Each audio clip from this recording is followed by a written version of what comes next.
विशाल जनसभा में मेरे साथ उपस्थित आप सबके बहुत ही लोकप्रिय सांसद, पूर्व में मंत्री रहे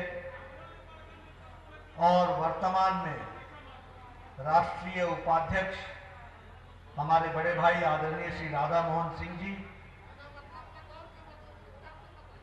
बिहार के भारतीय जनता पार्टी के जुझारू अध्यक्ष, संवेदनशील अध्यक्ष और हमारे वरिष्ठ सहयोगी डॉक्टर संजय जायसवाल जी, जो पड़ोस के पश्चिमी चंपारण के बेतिया के हमारे सांसद, हमारे प्रमोद कुमार जी, जो बिहार सरकार में मंत्री हैं और मोतिहारी से प्रत्याशी हैं, हमारे सचिंद्र प्रसाद सिंह जी, जो कल्याणपुर से प्रत्याशी हैं, श्याम बाबू यादव जी, जो पिपरा से प्रत्याशी हैं, श्रीमती शालिनी मिश्रा जी, जो केसरिया से जनता दल यूनाइटेड की एनडीए की प्रत्याशी हैं, बबलू गुप्ता जी, विधान परिषद के सदस्य,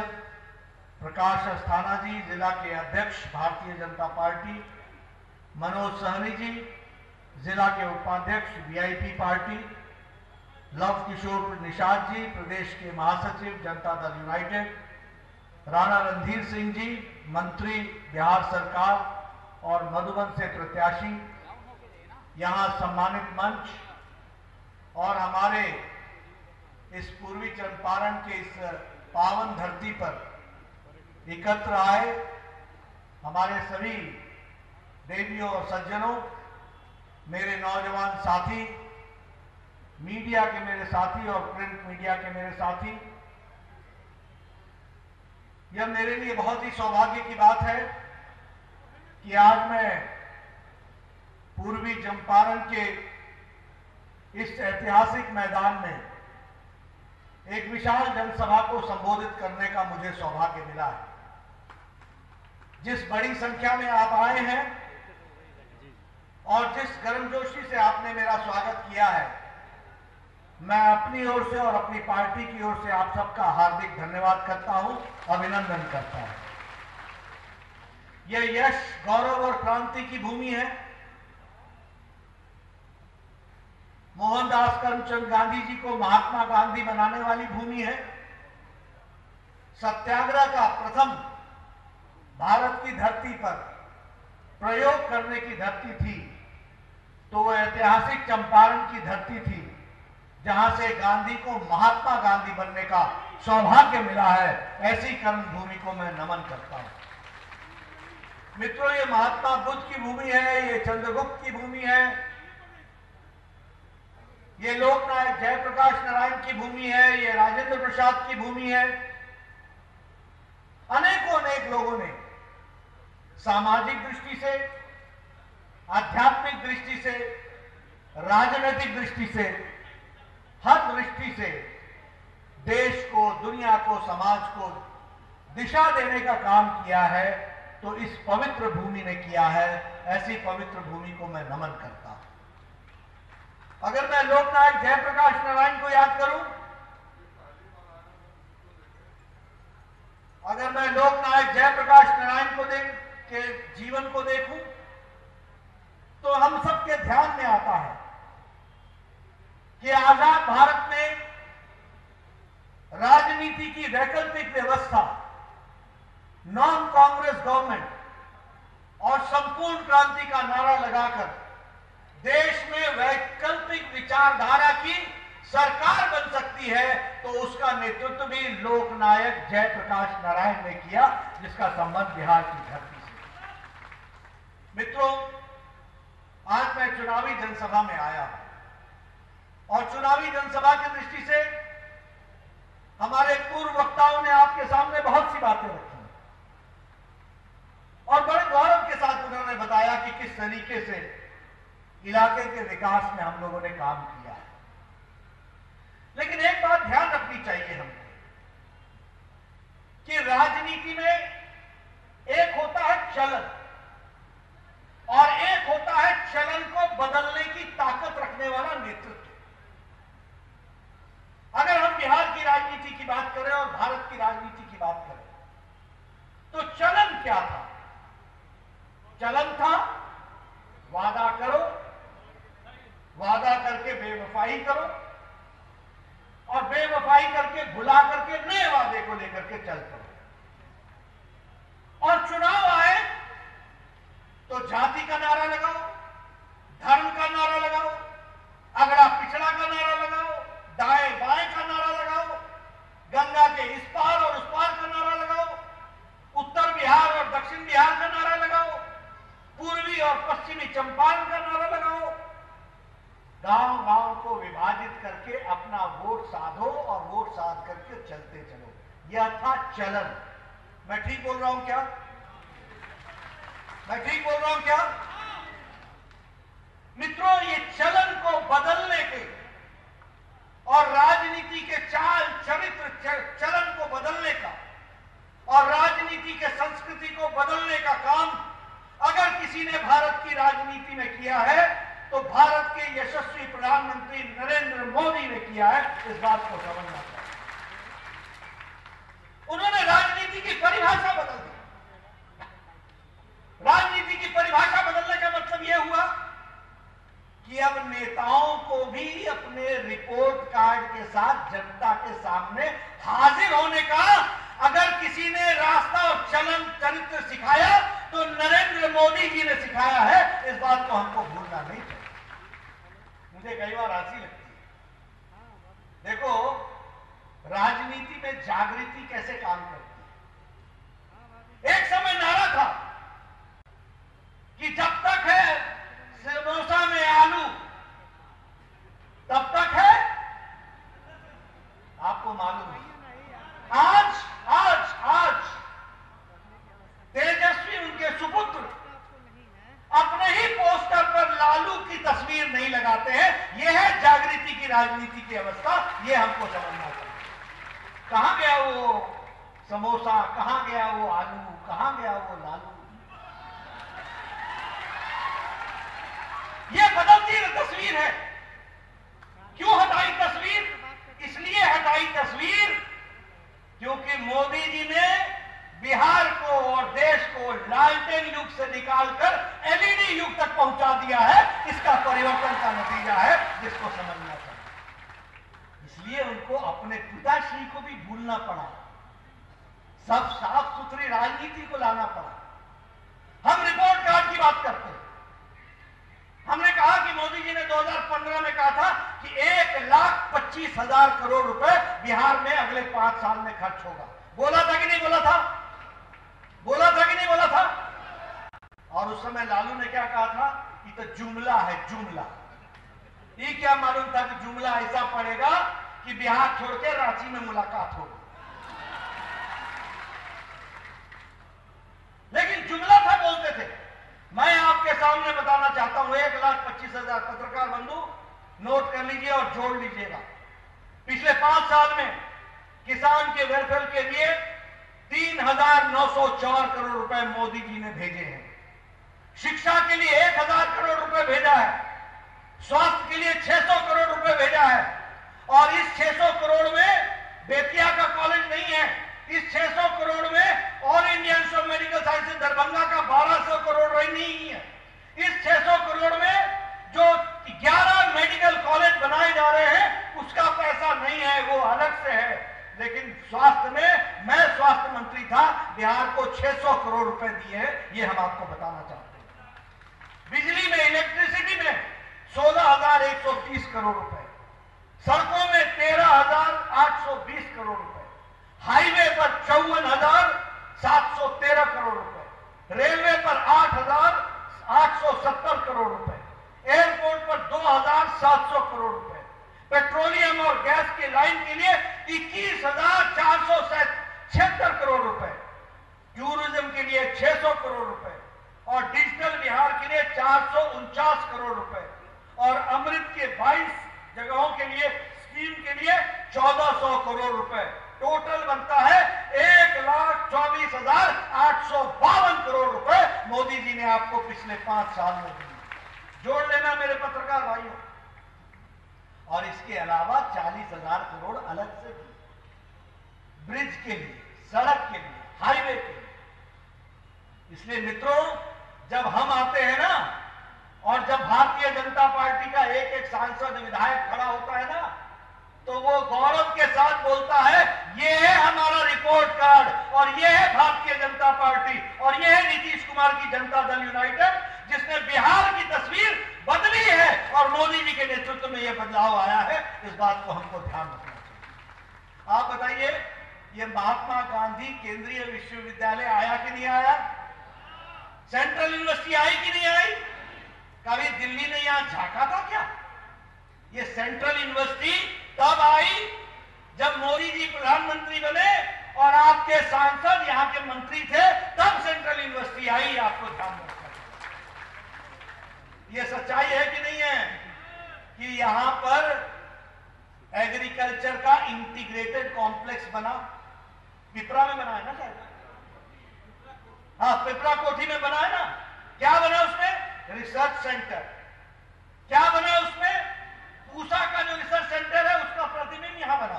क्या बना यहां पर? एग्रीकल्चर कॉम्प्लेक्स बना। क्या बना यहां पर? इंटीग्रेटेड डेवलपमेंट का कॉम्प्लेक्स बना। क्या बना यहां पर? हाई क्लास की लेबोरेटरी बनी। ये कब बनी? जब नरेंद्र मोदी प्रधानमंत्री थे और कृषि मंत्री राधा मोहन सिंह थे। ये बात ध्यान रखिए मित्रों। कहना बड़ा आसान है। आप बताइए, यहां मदर डेयरी बनी कि नहीं बनी? दिल्ली के बाद अगर मदर डेयरी है तो मोतिहारी में है कि नहीं है? मेरी बात बताइएगा। इसलिए मित्रों, काम करने वालों की शक्लें कुछ और होती हैं और नारे लगाने वालों की शक्लें कुछ और होती हैं। आप बताइए, ये कोविड में अमेरिका पस्त हुआ कि नहीं हुआ? आज ट्रंप जगह जगह पर चाइना के बारे में बोल रहा है कि नहीं, कि चाइना के कारण हमको नुकसान हुआ? ट्रंप बोल रहा है कि नहीं? अपने चुनाव में कोविड के मैनेजमेंट नहीं ठीक से करने की बात उठ रही है कि नहीं वहां? आप बताइए, स्पेन में जिसकी स्वास्थ्य की सेवाएं हमसे अच्छी थी, क्या वहां की स्वास्थ्य की सेवाएं लड़खड़ा गई कि नहीं लड़खड़ा गई? आप बताइए, फ्रांस जो हमसे ज्यादा स्वास्थ्य की दृष्टि से सुदृढ़ था, वहां की स्वास्थ्य सेवाएं चरमरा गई कि नहीं चरमरा गई? लेकिन मोदी जी ने बिना हिले, दूरदृष्टि रखकर, बोल्ड डिसीजन और टाइमली डिसीजन लगाकर, लॉकडाउन लगाकर 130 करोड़ की जनता को बचा लिया। इस बात को हमको ध्यान में रखना चाहिए। और कैसे बचाया? जिस दिन लॉकडाउन लगा था, मैं पूर्व स्वास्थ्य मंत्री, एक लेबोरेटरी थी NIV Pune, national institute of virology Pune, एक लैब। इस लॉकडाउन की 3 महीने की अवस्था में मोदी जी ने 1600 लेबोरेटरी खोली, टेस्टिंग लेबोरेटरी 1600। उस दिन, जिस दिन लॉकडाउन लगा था 25 मार्च को, उस दिन हमारी टेस्ट करने की कैपेसिटी, कोरोना है कि नहीं है, इसकी कैपेसिटी 1500 प्रतिदिन थी। आज हमारी टेस्टिंग कैपेसिटी 15 लाख है प्रतिदिन। यह हमको समझना चाहिए। उस दिन हमारे पास एक भी डेडिकेटेड हॉस्पिटल नहीं था। आज हमारे पास 1600 डेडिकेटेड हॉस्पिटल है और 4.5 लाख बेड है जो कोविड के मरीजों को देख रहे हैं। उस समय हमारे पास एक भी वेंटिलेटर बनाने की व्यवस्था नहीं थी। हम बाहर से वेंटिलेटर मंगवाते थे। आज 3 लाख वेंटिलेटर मोदी जी ने देश के उद्यमियों को प्रोत्साहित करके 3 लाख वेंटिलेटर बनाने का काम किया है। उस समय एक भी personal protection equipment, PPE kit नहीं था। PPE किट नहीं था, एक भी नहीं था, बाहर से मंगवा रहे थे। आज Bharat 4.5 lakh PPE kit, personal protection equipment kit प्रतिदिन बना रहा है और भारत ही नहीं विदेश को भी दे रहा है। यह भारत की ताकत है। और तो और छोड़िए, जहां टेस्टिंग कैपेसिटी की बात करते हैं, वहीं पैरासीटामोल और HCQ की दवा 150 देशों को भारत ने मोदी जी के नेतृत्व में पहुंचाया है। यह भारत की बदलती तस्वीर तस्वीर है, इसको हमको समझना चाहिए। आप बताइए, प्रधानमंत्री गरीब कल्याण पैकेज हुआ कि नहीं हुआ? 80 करोड़ की जनता को 5 किलो चावल, 5 किलो गेहूं और 1 किलो नमक, 1 किलो दाल दिया कि नहीं दिया? दिया कि नहीं दिया? पीछे बताइए, मिला कि नहीं मिला? और ये 1 महीने के लिए नहीं, मार्च से लेकर छठ और दिवाली तक 80 करोड़ की जनता को 5 किलो गेहूं या 5 किलो चावल और 1 किलो दाल ये देने का काम प्रधानमंत्री मोदी जी ने किया। जनधन खाता 2014 में भारत में बैंक के खाते 3.25 करोड़ थे। आज भारत में 44 करोड़ 44 लाख खाते खुले हैं। और जब खाते खोल रहे थे ना, तो मोदी जी का लोग मजाक उड़ाते थे कि खाते खुलवा रहा है, वो भी जीरो पैसा, जीरो बैलेंस, जीरो बैलेंस, ये खाता खुलवा रहे, क्या होगा खाते से? जब कोविड आया, जब कोरोना आया, जब लॉकडाउन लगा, तो एक समय में स्वर्गीय राजीव गांधी बोलते थे कि मैं 1 रुपए भेजता हूं तो 15 पैसे पहुंचते हैं, 85 पैसे रास्ते में गायब हो जाते हैं। और मोदी जी ने 20 करोड़ बहनों के खाते में 500 रुपए, 1500 रुपए 3 महीने के लिए उनके चूल्हे के जलने का इंतजाम किया। तो मोदी जी ने किया, 20 करोड़ की जनता के खाते में 1500 रुपए पहुंचा किया कि नहीं किया? मैं गलत बोल रहा हूं क्या? ये इसलिए बता रहा हूं आपको कि डिजिटल इंडिया का अंतर मोदी जी ने पिछले 6 सालों में कितना लाया है। आप बताइए, सभी लोग अपने आप को किसान नेता बोलते थे कि नहीं बोलते थे? बोलते थे कि नहीं बोलते थे? क्या किया किसानों के लिए? स्वामीनाथन कमीशन की रिपोर्ट तब लागू हुई जब राधा मोहन सिंह जी भारत के कृषि मंत्री थे और नरेंद्र मोदी जी भारत के प्रधानमंत्री थे। लागत का 1.5 गुना हिस्सा लगाना, मुआवजे का 1.5 गुना हिस्सा करना। मैं ठीक बोल रहा हूं राधा मोहन जी? मैं ठीक बोल रहा हूं? मुआवजे का 1.5 गुना देना, लागत का 1.5 गुना देना, यह काम हुआ तो मोदी जी के टाइम पर हुआ। और प्रधानमंत्री किसान सम्मान निधि 2000 रुपए और साल के 6000 रुपए और 2020 की 2 किश्तें पूरी की पूरी कोविड के लॉकडाउन में 8 करोड़ 56 लाख किसानों को दे दी गई। और 10 करोड़ किसानों के लिए इंतजाम रखा हुआ है, जो कहेगा उसको मिल जाएगा, इस तरीके की व्यवस्था की गई। मित्रों, मैं जब इस पूर्वी चंपारण की धरती पर आया हूं तो आपको बताना चाहता हूं, प्रधानमंत्री मोदी जी ने किसानों के लिए 1 लाख करोड़ रुपए एग्रीकल्चर फार्म गेट के लिए रखा है। और यह पैसा मंत्री नहीं खर्च करेगा, यह पैसा कोई सरकार के अफसर नहीं खर्च करेंगे, यह पैसा किसान के एसोसिएशन वाले तय करेंगे। पूर्वी चंपारण में कोल्ड स्टोरेज कहां बनना है, स्टोरेज कहां बनना है, फैक्ट्री कहां बननी है, फैक्ट्री के लिए जो वैल्यू एडिशन होना है वो कहां होना है, फैसला आप करेंगे। और मोदी जी का 1 लाख करोड़ रुपए आप तक पहुंचेगा विकास के लिए। यह परिवर्तन ला करके खड़ा किया एफपीओ के माध्यम से, फार्मर्स प्रोड्यूसर्स ऑर्गेनाइजेशन के माध्यम से। इसलिए मेरा आप सबसे निवेदन है कि मोदी जी हाथ बढ़ा रहे हैं कि आप विकास करो। किसान को हाथ बढ़ाना पड़ेगा मोदी जी के साथ कि वह अपने आप को आत्मसात करे और विकास की एक नई कहानी लिखे। यह हमको करना पड़ेगा। 20 लाख करोड़ रुपए रखा है आत्मनिर्भर भारत के लिए, 20 लाख करोड़ रुपए। आजकल मुझे सुनने को मिल रहा है, ये पिताजी के छोटे बेटे साहब बोलने लगे हैं आजकल कि मैं इतने लोगों को नौकरी दूंगा। अरे, आपके पिताजी और माताजी के टाइम पर बिहार का बजट 2 लाख करोड़ था, नहीं 22,000 करोड़ था। और आज नीतीश कुमार जी के समय में 2,12,000 करोड़ साल का है। यह हमको समझना चाहिए। किसकी बात कर रहे हो, क्या बात कर रहे हो? अब अगर उजाला योजना की बात करूं तो आपको मालूम होगा कि यही बिजली के बारे में, मेरा तो बचपन यहां गुजरा है। आप बताइए, शाम होते होते अंधेरा हो जाता था कि नहीं? आप बताइए, गांव में बिजली नहीं होती थी कि नहीं होती? और बिजली अगर होती भी थी तो दिन में अगर 1 घंटे के लिए आ जाए तो क्या कहते थे? आ गई, आ गई, आ गई। और जब तक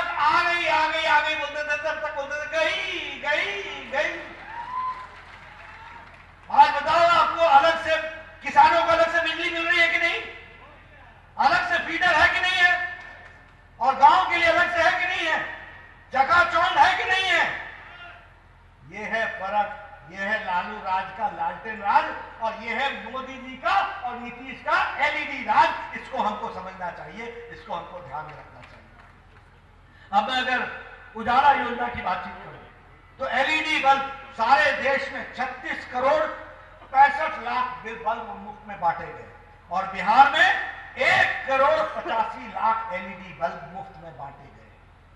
अगर मैं बात करूं सौभाग्य योजना की तो 18,000 गांवों में बिजली पहुंचाई है और सारे देश में 22 करोड़ लोगों को बिजली दी गई है, जिसमें 32,59,000 बिहार में लोगों को घरों में बिजली दी गई है। यह है बदलता बिहार। आप बताइए, लालटेन राज से एलईडी राज तक जाना है कि नहीं जाना है? जाना है कि नहीं जाना है? लूट राज से कानून राज तक जाना है कि नहीं जाना है? बाहुबली से विकास बल तक जाना है कि नहीं जाना है? अगर जाना है तो फिर नीतीश कुमार के सरकार बनानी है और मोदी जी के नेतृत्व में यहां पर एनडीए की सरकार को आगे बढ़ाना है। इस बात के लिए हमको काम करना पड़ेगा। ये आपसे मैं निवेदन करने आया हूं। मित्रों, स्वच्छ भारत बिहार, अब उसकी क्या मैं चर्चा करूं? आप सब लोग बचपन में देखा होगा आपने, शाम को या सवेरे जब हम गाड़ी से हाईवे पर जाते थे तो आपने देखा होगा कि घर की माताएं बहनें गांव से झुंड के झुंड अपने दैनिक क्रिया के लिए सड़कों पर आती थी कि नहीं आती थी? मैं गलत बोल रहा हूं क्या? देखा है ना आपने? राम मनोहर लोहिया ने 1966 में लोकसभा में कहा है कि मुझे शर्म आती है कि हमारी घर की माताएं बहनें गांव से निकलकर अपने दैनिक नित्यक्रम के लिए उनको सड़क पर आना पड़ता है। ये 1966 में लिखा, लेकिन किसी ने सुन नहीं ली। ये नरेंद्र मोदी जी थे जिन्होंने तय किया और 11 करोड़ 30 लाख इज्जत घर बनाया और महिलाओं को इज्जत दिया। इस बात को हमको समझना चाहिए। और बिहार में 1 करोड़ 28 लाख इज्जत घर बनाकर बहनों को इज्जत देने का काम किया ताकि वो अपनी दैनंदिन जीवन के से निवृत्त होने के लिए घर में इज्जत, घर में अपना उसका उपयोग करें। यह परिवर्तन किया है। इसको हम परिवर्तन बोलते हैं। इसको हमको समझना चाहिए। मित्रों, हमारे साथ राधा मोहन जी भारत सरकार में मंत्री रहे, मैं भी स्वास्थ्य मंत्री था। हम लोगों को एक सौभाग्य मिला मोदी जी के साथ काम करने का। दुनिया का सबसे बड़ा हेल्थ कवर, दुनिया का। देखिए, भारत की जनसंख्या है 1 अरब 30 करोड़, 1.25 अरब की जनसंख्या है, 1.25 और 30-36 तक। इसमें से 10 करोड़ 74 लाख परिवार, कौन है ये 10 करोड़ 74 लाख परिवार? जिनकी जनसंख्या है 55 करोड़। कौन है ये 55 करोड़? ये भारत के 40% की आबादी है। और ये कौन लोग हैं? गरीब लोग, रेडी वाला, फेड़ी वाला, रिक्शा वाला, ठेले वाला, गांव में जो कूड़ेदान से कूड़ा इकट्ठा करता है वो, जो गटर में उतर करके गटर साफ करता है वो, जो घर में काम करती हुई मेड सर्वेंट है, जो घर में काम करने वाला नौकर है, जो ठेला लगाता है, जो ऑटो चलाता है, ऐसे गरीब लोगों को मोदी जी ने सालाना गंभीर बीमारी से बचने के लिए सालाना 5 लाख रुपए का हेल्थ कवर दिया है। तो आयुष्मान भारत में मोदी जी ने दिया है। इस बात को हमको ध्यान रखना। अगर मैं 55 करोड़ की जनसंख्या को जोड़ लूं ना, अभी आप लोगों ने अमेरिका का चुनाव का मुद्दा सुना होगा, हम हेल्थ कवर देंगे, हम हेल्थ कवर देंगे। यानी वहां मुद्दा है हेल्थ का इंश्योरेंस देना, हेल्थ का इंश्योरेंस देना। और हमारा आयुष्मान भारत अमेरिका की सारी आबादी, मैक्सिको की सारी आबादी, कनाडा की सारी आबादी, इन तीनों की आबादी मिला ले तो जो जनसंख्या बनती है वो भारत का आयुष्मान भारत बनता है। इतना बड़ा हेल्थ कवर, दुनिया का सबसे बड़ा हेल्थ कवर भारत में देने का प्रयास हुआ है। 1.25 करोड़ की जनता ने इसका लाभ उठा लिया है 2 साल में। 15,500 करोड़ रुपए इस पर खर्च हो गए हैं। हर दृष्टि से एक नए विकास की कहानी लिखने का काम भारत की भूमि पर मोदी जी ने किया है। यह हम सबको ध्यान में रखना है। अब मैं अगर कांग्रेस पार्टी की बात करूं तो आपके ध्यान में है ना कि जब राम जन्मभूमि का सुप्रीम कोर्ट में बहस चल रही थी तो कपिल सिब्बल ने कहा था कि इसका फैसला मत करो? कहा था कि नहीं कहा था? कहा था? क्या कहा था? कि अगर फैसला करोगे तो बीजेपी को फायदा होगा। करोड़ों लोग राम जन्मभूमि में वहां भव्य मंदिर बनने के लिए आतुर थे, तो कांग्रेस पार्टी लटकाना, भटकाना, अटकाने का काम कर रही थी। लेकिन आपने चुनाव जिताया, मोदी जी को दोबारा प्रधानमंत्री बनाया, सुप्रीम कोर्ट ने दैनंदिन सुनवाई की और ध्वनि मत से, एक मत से राम जन्मभूमि वहीं पर बनेगी, उसी जगह पर बनेगी, इसका फैसला कर दिया और अब भव्य राम मंदिर वहां पर बनेगा।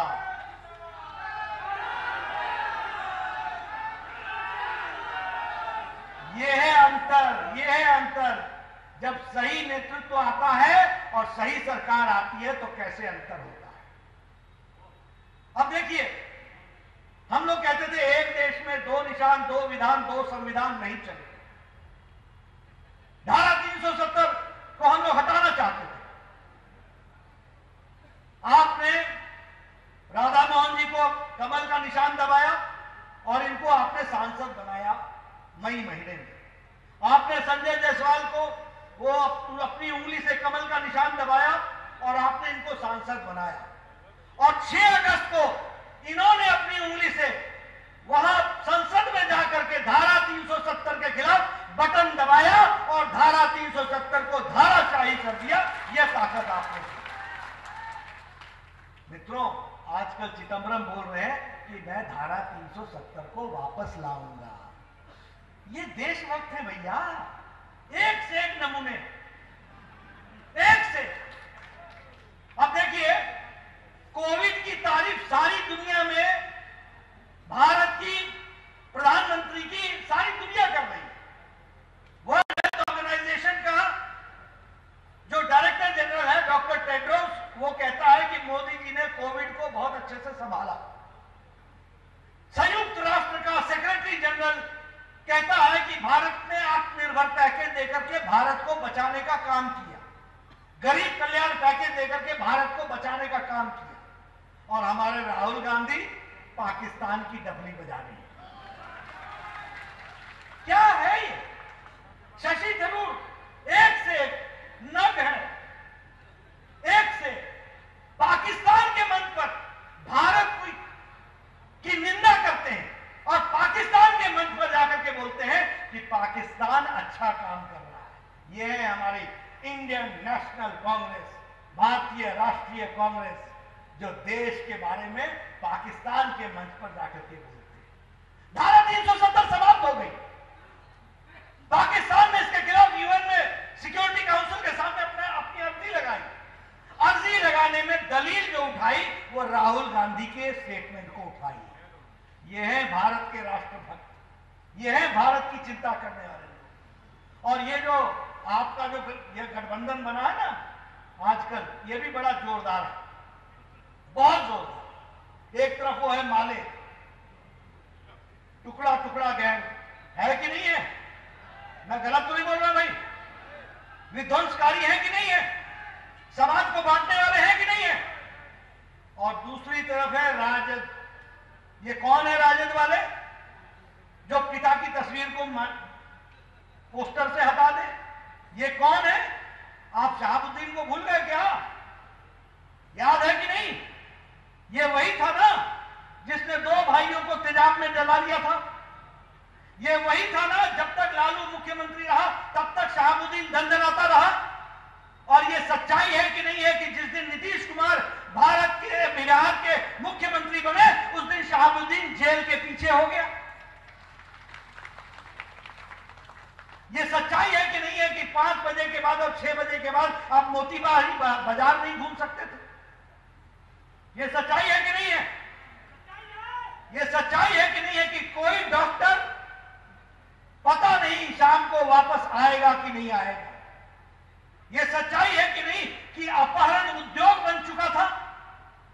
मित्रों, ये चुनाव कोई राधा मोहन जी का चुनाव नहीं है, संजय जायसवाल का चुनाव नहीं है, ये हमारे विधायकों के प्रत्याशी का चुनाव नहीं है। ये बिहार को उजाले की ओर ले जाने वाला, ये अंधकार में धकेलने वाला चुनाव है। इसको आपको तय करना पड़ेगा।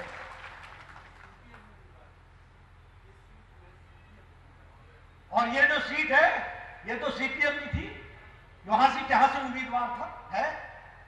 आप पूछिए उनसे क्या चाहते हैं आप।